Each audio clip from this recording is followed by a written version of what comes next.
Fantasy Philosophers is brought to you by fantasy-info.com. We didn't really know who Austin Collie was coming into the 2009 season, as it looked like Anthony Gonzalez was primed to take over Marvin Harrison's number 2 job on this team.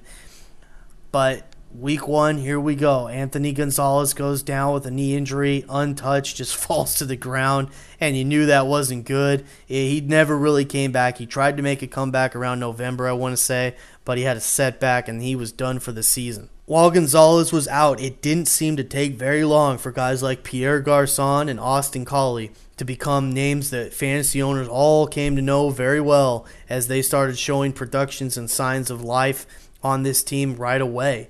With Collie, he had a decent touchdown total last year. He was a really nice slot man for Peyton Manning throughout the season.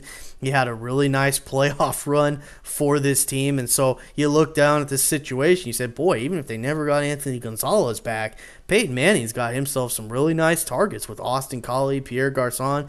You throw on Reggie Wayne and Dallas Clark. I mean, these two youngsters on this team, they should only get better coming into 2010 as they now get a full offseason to work with Manning. Well, Anthony Gonzalez is coming back, and it looks like now we weren't really sure, okay, is he going to try to fight with Pierre Garçon for the starting job?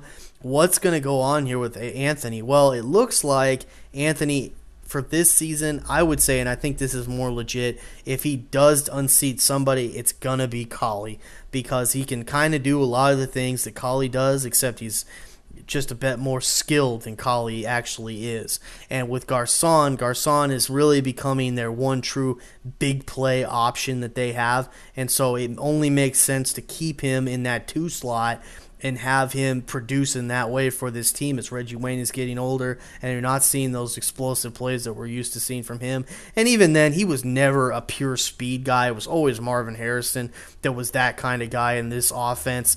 And with Pierre, he's not as good as Marvin, but he is the closest thing that they would have in that sense. So keeping him in the 2 slot makes a lot of sense. So with Collie, we're just going to have to see on how healthy Anthony Gonzalez really is, because in June we had a scare there. It seemed like he may have re-injured the knee. If that was the case, then I think we could have written home that Austin was a guy who was probably going to be the number 3 guy there for they may have had to have surgery or whatnot. Well, it turns out those rumors were not true. It was just a hamstring injury. I would say Austin's probably a guy you don't want to draft at your draft. If you do, it's just a late rounder. But if Anthony Gonzalez should continue to have health problems as we get inside August, then Collie is a name that you're going to want to pay attention to for your draft and get him in the later rounds. So keep those things in mind with this situation right now, and that's really what we have to pay attention to in the end is Anthony Gonzalez's health. We know what Austin Collie can do on the field, yet we also know that Anthony is a more talented player and would probably unseat him if he is a full go for the season. For more fantasy football information, go to fantasy-info.com and sign up for our free e-newsletter. Good luck in your 2010 Fantasy Football League. As an added bonus, the Fantasy Info guys will include their 5 secret tips for success in fantasy